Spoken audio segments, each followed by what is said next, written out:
And welcome back to the program. You're listening to Sacred Space here on CJUM 101.5 FM out of Winnipeg, Manitoba, Canada.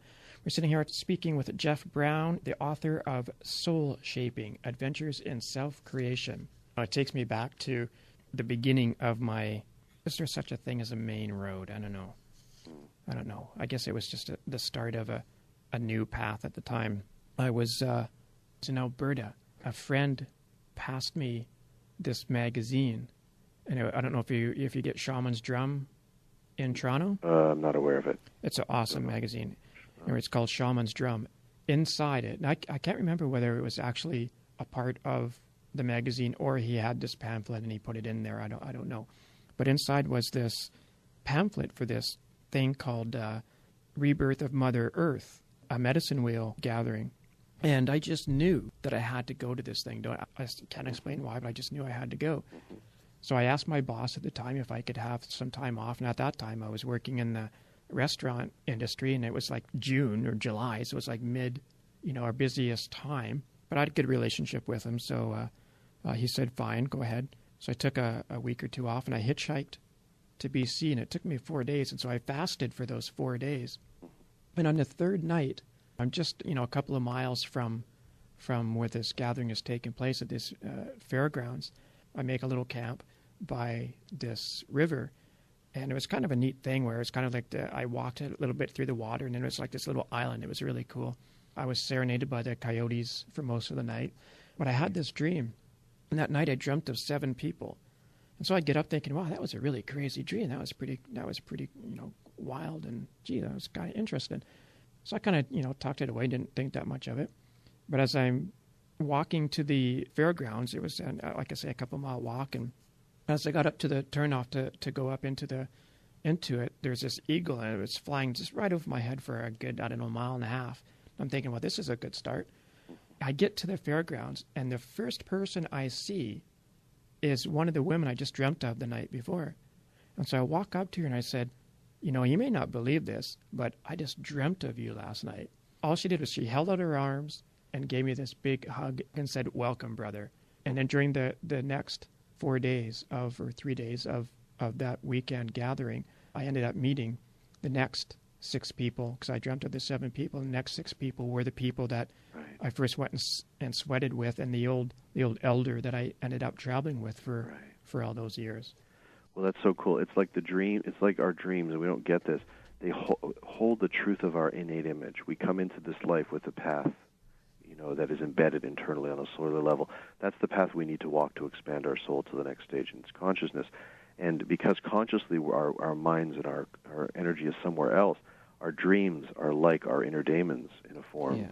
They keep calling us to the next place in our journey, if only we would listen. So that's a wonderful clarified dream. I mean, the fact that you were fasting, I think you said, might have had something to do with it being so completely clear and visible. But, yeah, I mean, they're like signs and symbols of the way we got to walk. I'm a huge proponent of dream work, and I'm a lucid dreamer. I love lucid dreaming. Our dreaming is one of the most important teachers I think that we can ever have.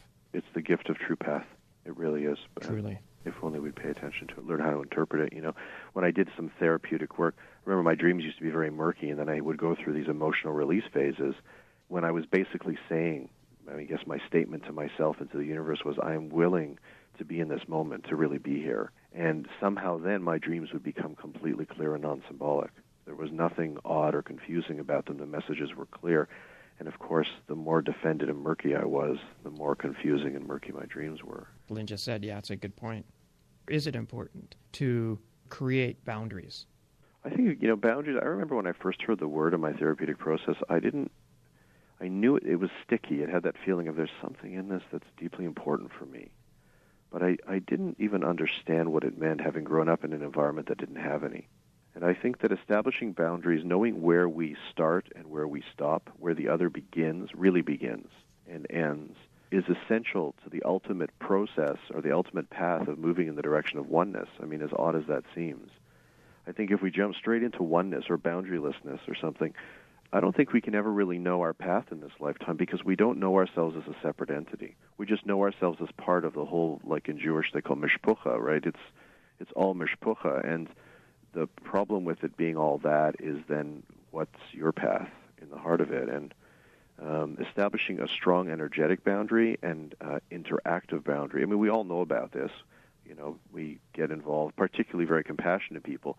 We have a lot of heart for people suffering and end up getting connected to people that are often very destructive as a result of it. Is one example of where a good, strong boundary, a sense of where you start and where you stop, is essential. Otherwise, you end up sidetracked too much of the time. Yeah. For me, it was one of my places that I worked at in youth care was this place here in Winnipeg called Marymount, and it's a residential treatment center for adolescent girls. Didn't work there for long, just I think a year and a half or so, and then I had to go and care for my father just before he died. Otherwise, I'd probably still be there. But and I still, to this day, when I call them my girls, and when I see them, and it's not very often anymore that I see them, but when I was, bumping into them in the city and such, they would still come up to me and thank me for helping to establish their boundaries. Right. It's amazing to me that how much, not only do young people growing need boundaries, but it really is, made it plain for me to see that we all need to construct and create boundaries. Yeah, I think it's the heart of the pattern of the process. I really do.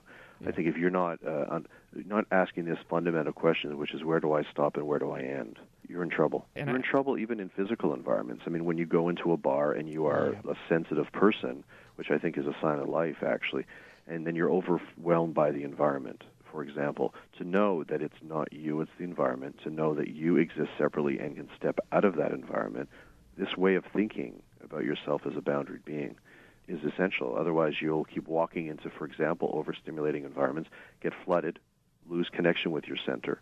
You'll go shopping and spend money forever and ever because you don't know that you don't have to be pulled into what the culture wants to pull you into, for example. I think it all comes down to your boundaries. Yeah. I like this last statement that you have here in this chapter. Through the eyes of essence, you are only homeless if you are not honoring your karmic code for this lifetime. Right. Homelessness was a big part of my investigation. There's a fellow in Toronto here that lives near me. His name is Slim. He's a homeless dude. And he pushes around this big push cart like it's like a mysterious caravan. Everyone's curious about him. I used to interact with him a lot as I wrote the book, and I internally was investigating it. I mean, he was homeless, but yet his eyes were brightly lit, and all these people with homes were running by with their coffee cups, looking unhappy and tired out. And it was an interesting way to inquire into what is homelessness ultimately. I think it's one of the more important questions we have to ask. Yeah, that was one of the things when I was living in Amsterdam.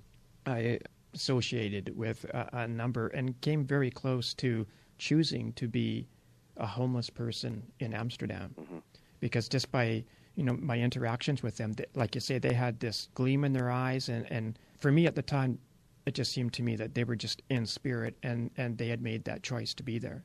Yeah, and I thought that was pretty cool. I mean, I don't know if they all make that choice, but I certainly, I don't want to glorify the path of the homeless. I'm sure that they would choose otherwise, many of them, but I do think there is sometimes something to be said for consciously choosing to be without a home.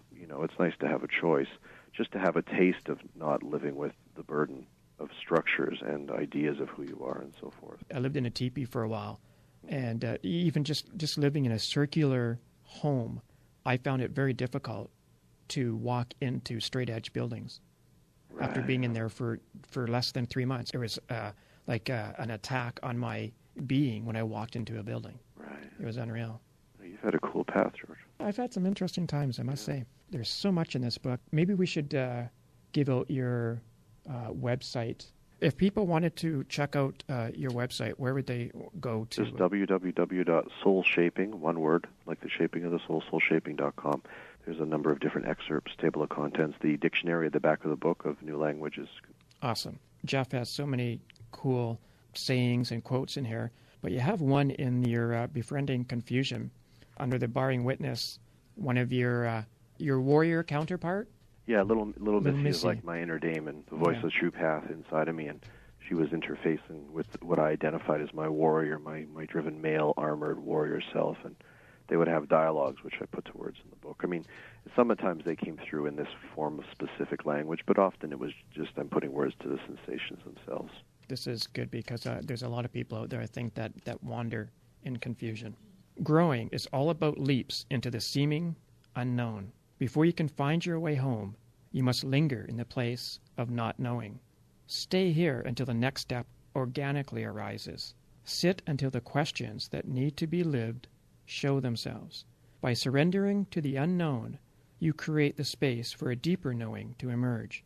Befriend your confusion. Don't be fooled by its chaotic appearance.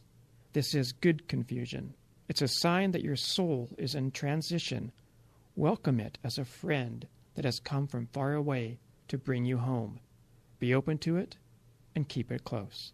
Well, it's, the first part, which is growing, is all about leaps into the seeming unknown. I think the key is seeming, because my belief is that we come in with a path encoded within us, as I've said, and I feel as though it feels unknown because it's the growing edge of our soul, and we have to make a leap of fate, really, to jump onto the growing edge of our soul. But, there is a part of us that knows this path because we chose this path, or it was chosen for us.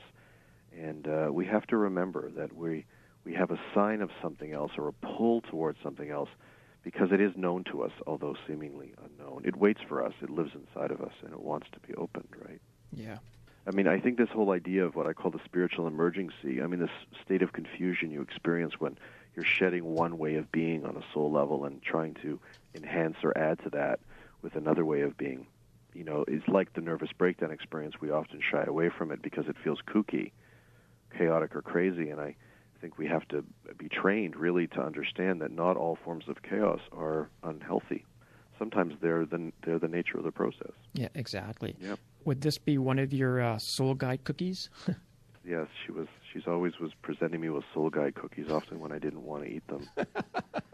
But she had an uncanny ability to know when I was just ready enough to listen to what she had to say, Yeah. Not consciously ready, but on some other level ready. She didn't usually appear with a message. I think people need to know that the message comes in as to like, oh, this path isn't good for you, or some other path is more appropriate, because we are ready to hear that. It's maybe difficult and uncomfortable, but it's not something we can't integrate, something that's available to us. We only get the information that's a little ahead of where we are on the path, I think. She was a wise character. Again, those cookies that she would give or send to you are pretty amazing cookies. She would be a good friend to have. They were organic cookies. They were vegan organic cookies. Yeah. They could be easily assimilated without doing much damage. Yeah. So what is the presumption of essence?